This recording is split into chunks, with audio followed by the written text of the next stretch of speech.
You're watching Microsoft's E3 press conference reactions with us from Short Pause. My name is Eric. I am here with Ben and Brent. Gentlemen, say hello. What's up, guys? Hey, guys. How's it going? And just before we went live with this, we were kind of discussing E3. Microsoft had a killer showing. By my count, as I was trying to keep track of things here, 19 games, that's not including indies or any major indies that were in that little 3-minute video they had there. But yeah, what stood out to you guys? Well, I thought the show was great. I thought they did a great job. I mean, I didn't hear anything about numbers. It was like Phil said it was going to be. It was games. Everything. I mean, I never ever played Fable, so I couldn't really talk about it. I mean, I never really got a good vibe from it. I thought the Fable game looked awesome. I was really excited to see what was the one by Playdead called was it called Inside? Inside, yeah. Oh God, that looks awesome. Overall, though, I thought they just had a great show. They had a lot of great games out there. I like how they focused on the games that were coming out this year. Sunset Overdrive looks sweet, and they've got some good stuff set up for 2015. So I just thought it was a really good show. They really focused on the games, and I mean, just a complete 180, pun intended, from last year. I thought they did a great job. It was a great show. Yeah, I really enjoyed the show too. Thought it was extremely fast-paced. The games were just flying left and right. Some of them, didn't get anything more than a trailer, and then they were just on to the next game. Standouts for me, Sunset Overdrive really looks killer. The graphics, the way the camera moves, the whole movement, and just the kinetic feeling of the game just really looks spectacular. I thought Assassin's Creed Unity looked awesome, the 4-player demo that they were showing. I know that's third party, and of course that'll be on PlayStation as well, but I just thought that was a really cool looking game. The whole open world, traveling around with 4 companions or 3 other companions, and team assassinations and stuff just looked pretty awesome. Even though we already knew about it, the Halo collection I thought sounded really awesome now that we have all the details of it. Every multiplayer map ever released, the whole entire Master Chief Saga, 1080p, 60 frames a second. Really killer collection. I'm looking forward to picking one of those up, and seeing what I saw today, I'll probably have to end up getting an Xbox now. So thanks a lot, Microsoft.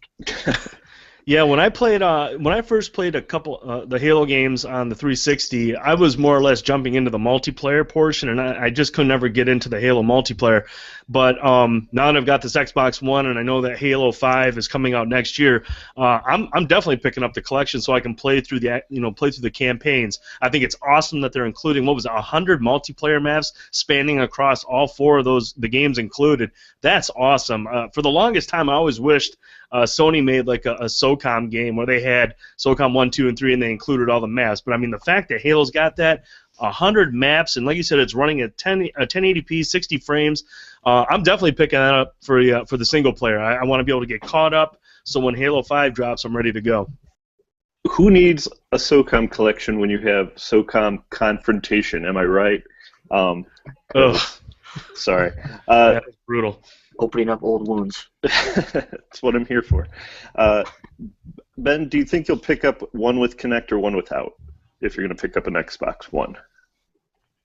It's interesting. I don't know that I'd ever use the Kinect. So the $399 is appealing to me. This would be a secondary system for me. Mm-hmm. I mean, we all know I'm a Sony guy first and foremost. I play the majority of my games on the PlayStation, so I would more or less be buying this for a game machine. I wouldn't really use any of the entertainment features, as far as I can tell right now. So I think the $399 model would be the way I would go. Okay. Just kind of curious when you said, yeah, that's what would kind of push you to pick one up. Standouts for me, even though I've never finished an Assassin's Creed game, Assassin's Creed did look incredible, and I really hope we get to see Russell Crowe and Hugh Jackman singing alongside. That would be just great. Got that Les Mis thing going. The Ori was one of the indie titles. They got its little minute and a half of fame there, and that just looked like a side-scrolling animated puzzle platformer brought to life. It looked incredible. Yeah. It's So that one, just like a movie. It looked exactly like an animated movie. I mean, it was awesome. yeah. You know what I got? The vibe I got from that game was a Child of Light. That's exactly the type of vibe I got when I saw that, but just a little bit more emotionally driven. I mean, there was that one scene where it looked like I don't know what that little thing was, but it was trying to wake the bigger thing that's been protecting it the whole way. It didn't wake up, and it looks like it continues the adventure alone. So it looks like there might be some emotional ties to that, and that looks really, really good. Yeah. So that stood out, and then Tomb Raider also looked, I think, pretty cool. I like that they're continuing the trend with the bringing Lara Croft and kind of making her more human, I guess. So those are some kind of standouts for me. I don't know. What else do you guys want to discuss? Anything else on your minds? At the end of the show, we did see Scalebound by Platinum Games, which also looks awesome. Obviously, it's from Hideki. I always forget how to pronounce his last name. Is it Kamiya? We'll go with that. That sounds good. We'll go with Kamiya. The creator of Devil May Cry, Bayonetta. It's definitely got that hardcore action Platinum game feel to it. Looks really cool. Exclusive to Xbox too. Which is interesting. That I'm kind of going through our predictions as we had written them down, or that I'd written down, and I had two. One was that they would show 2 exclusives at their press event that were third party, and one of them was a Platinum. So I guess I had that going. I'm trying to look to see if there were any other. I mean, we already knew about Sunset Overdrive, so we don't have to include that at all. So basically, you're going to get half credit. Okay. Yeah, looking at that, that's how it looks. So. Or since you nailed Platinum, we'll give you 3/4 of a point. How about that? I'll take it. Yeah, that was pretty specific. That was a good nail. So 3/4 point. All right, I have it written down there. So we're good. Did you guys have any other? They didn't discuss a UI change, user interface change. Now that they have that, so, and I mean, like Phil said, games, and that's really what it was. And before we got on the call, I was talking to Ben, and my biggest complaint about the conference was that there was no breathing room for anything because they showed too many games.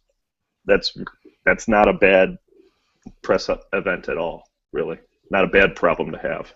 It was breakneck pace. I mean, it was fast. It went by quick, and I mean, I would have liked to have seen a little more of Ori, or a little more of the inside. But it was just a rush of games. And like I said, it's so refreshing when you do a press conference without all the filler, without the numbers.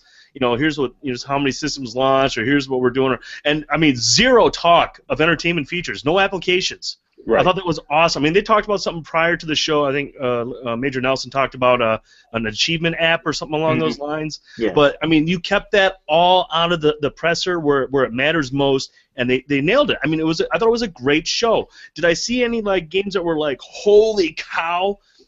Maybe not, but I mean, there was a lot of appealing games. Overall, I thought it was a great show, just like a complete turnaround from last year. I think they nailed it. I thought it was a great show. Sony doesn't have a walk in the park tonight. I mean, they really, if Sony comes out and starts talking about how they sold so many more consoles, yeah, that's great, but you're losing track of what you're losing focus of what made your last year's show so good. They got to come out and do the same thing. Games. Really push those first-party studios. I mean, they've got their hands full tonight. I agree with that. Yeah, piggybacking off that, let's talk for a minute about what we didn't see at this conference. I mean, Eric, you talked about the UI thing. They didn't even mention the $399 connectless Xbox. I mean, I realize that they've already announced that, but you'd have thought they would have made some type of a mention just to hammer that point home. Hey, our system's the same price as the other guy now, and then here's the new UI. So we're still left with a connectless system that can't really function without Kinect. So, well, and I don't mean to cut you off. Prior to today's the press conference, Phil Spencer, I don't know if it was an article that posted last night or this morning, but he acknowledged that the system will recognize if your Kinect is going to keep you from playing the games that are optimized without Kinect, and then it'll just shut it off. So I mean, I don't know if we'll see a user interface change, because it basically sounds like the system, once it boots up and you put a game in, it'll actually shut down the resources from the Kinect and apply it towards the system. So I mean, I won't be surprised if we don't see a UI change right away. I did see that article that you're talking about. I guess the point I'm trying to make is that the UI is still, nigh impenetrable without using the Kinect. So if you're to buy this $399 system without a Kinect and you're forced to just use the controller, how do you navigate around the system? Well, I mean, yeah, I mean, that part. I mean, it has to change. I hope they change it, but I just don't know if it's a must change right now in their minds. Yeah. I mean, maybe it's just not something that they think they need to change right away. But I mean, you can maneuver through it with the controller. I mean, I rarely talk to my Kinect to have it do anything. You can maneuver through it, but it is a pain in the ass. It's an ugly user interface to have to use. I don't like it, but it just sounds like, with the way the Kinect's going to function, if you do have a Kinect enabled Xbox, that it just doesn't sound like the UI has to be changed right away. I hope it does get changed, but it doesn't sound like it's something that has to happen right now. Something else me and Eric were kind of chatting with before we got on here is Quantum Break. Didn't see that one at all. That's actually the game that I was most excited for for the future on Microsoft's console. The fact that we didn't see it at all, I wonder how far away that game is at this point. Please be excited. right. Yeah, that's one of those please be excited moments, definitely. Yeah, I didn't understand why we didn't see anything from that. I mean, I understand it just got delayed, but I mean, I thought maybe they'd have something. I mean, the only time I remember seeing anything was at the end when they were listing the games on the screen. It said Quantum Break. I mean, that's the only thing I remember seeing. They didn't mention it at all. That is odd. Yeah. Was it when they announced that it was being delayed? Is that the video that came out with the guy talking about the producer, the director of the game? Do you remember watching okay. Yeah, because I was trying to think of what the video was and why I'd seen it recently, but I guess that was it. So I guess to answer that question of why that video was there, Ben, it was the delay video. Hooray. All right. Yeah. Brent, can you think of anything that might have been missing or something you would have liked to have seen in the conference? Well, I mean, I would have liked to have seen a Fallout 4. I mean, it just they usually get announced at Xbox shows and not a peep, so that's kind of a bummer unless Sony worked out a deal with Bethesda to have them present at their show. Maybe it's like a mea culpa or something for the way the performance of their previous games. I don't know. I'm just gonna be crushed. I was really looking forward to some kind of a teaser, and we didn't get anything. So, I mean, we only see you from like here up, so we can't tell if your pants are in fact still on or off. Pants are still on. I mean, they're not even tight. So I mean, it's just. I wanted to see something. I wanted to hear those words, but hey, maybe tonight, or maybe it's just not meant to be. Well, one other question I was gonna. Oh, I'm sorry. What were you gonna say? Oh, I was gonna say it was fingers crossed for you. Go ahead.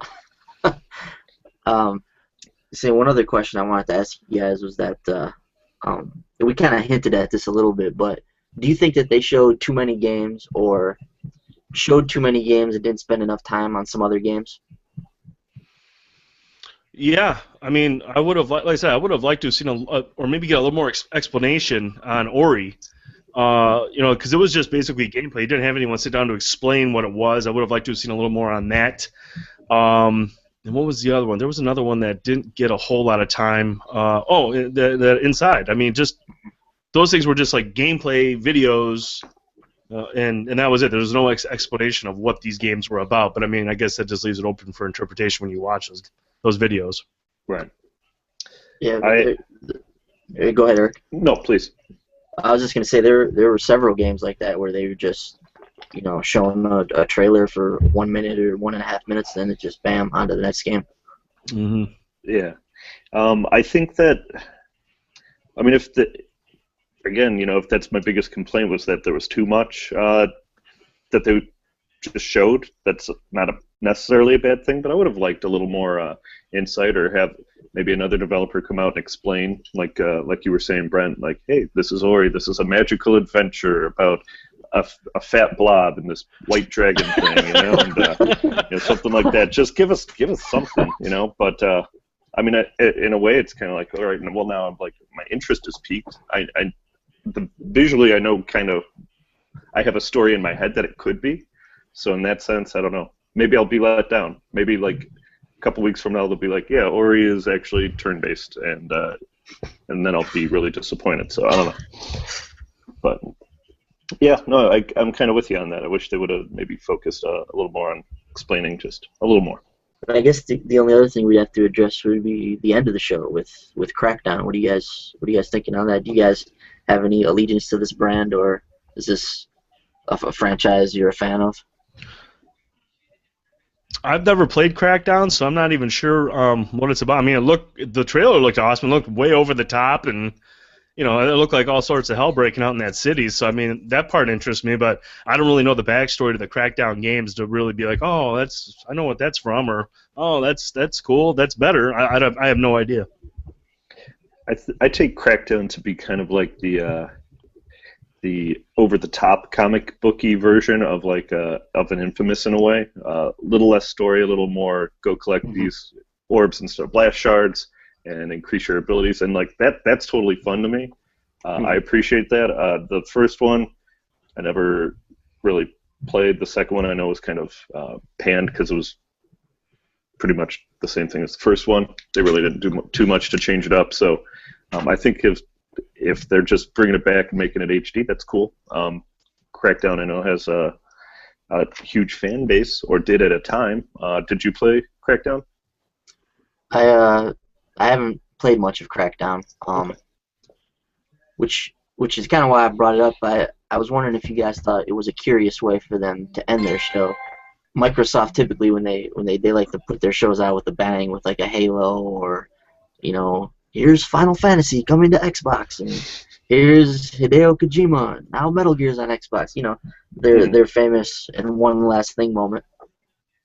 So I'm wondering if you thought ending this show with Crackdown was a curious decision, or if that's just, hey, it's just games. This is another one of our games we're putting a lot of stock into, so we're gonna end it with this. I think. Oh, go ahead. I was gonna say, I just think it's good because that's an exclusive. It's it's one of their bigger franchises, I guess. It's exclusive to the system. I mean, that is a. I thought it was a nice way to end, as opposed to pushing a third party a game or something like that. So, I mean, like I said, pushing out their first party stuff, saying, hey, we got games here too that you're not going to find elsewhere. I thought that was maybe not the most amazing way to end. I think that's where Fallout 4 would have came in nice. But overall, I mean, nice ending. I mean, the game looked really fun, and it's an exclusive. So, I mean, that's a good way to go out. That's showing that you believe in your first-party games, and you have a lot to offer. Yeah, I'd agree with that. I wonder if it would have been a stronger end to end on, like, Halo. But, yeah, no, I totally agree. Hey, show your first-party stuff, and bring back something that at a time did have people excited, or people were talking about on a previous generation, and say, yep, we're bringing it back. While it didn't necessarily excite me, it may have excited someone somewhere that's not on this broadcast right now. So, either way, great showing. We have EA coming up on shortpause.com. We're going to have myself and Brent live blogging that. Give Ben a little break. Then we'll come back for Ubisoft joining me there to give Brent a break, and then have a little break for all of us so that we can discuss Sony and live blog that later today. With that said, unless you guys had any final thoughts, I think this story is a happy end so far. Ben, were you going to say something? You look like you were about to... Oh no. Okay. No, I just I thought it was a great show overall. I think Microsoft, hit a home run with this one. They really did. I agree 100%. So cool. Great showing by Microsoft, and balls in your court, Sony. You got a tough act to follow. They really do. And we have EA to bring some sports guys up, and then Ubisoft to bring in Usher or whoever, like you say. So. Join us for that. We're going to shift gears. Back to doing the live blog thing. So thank you for joining us, and Well, keep it here at shortpause.com. See you guys.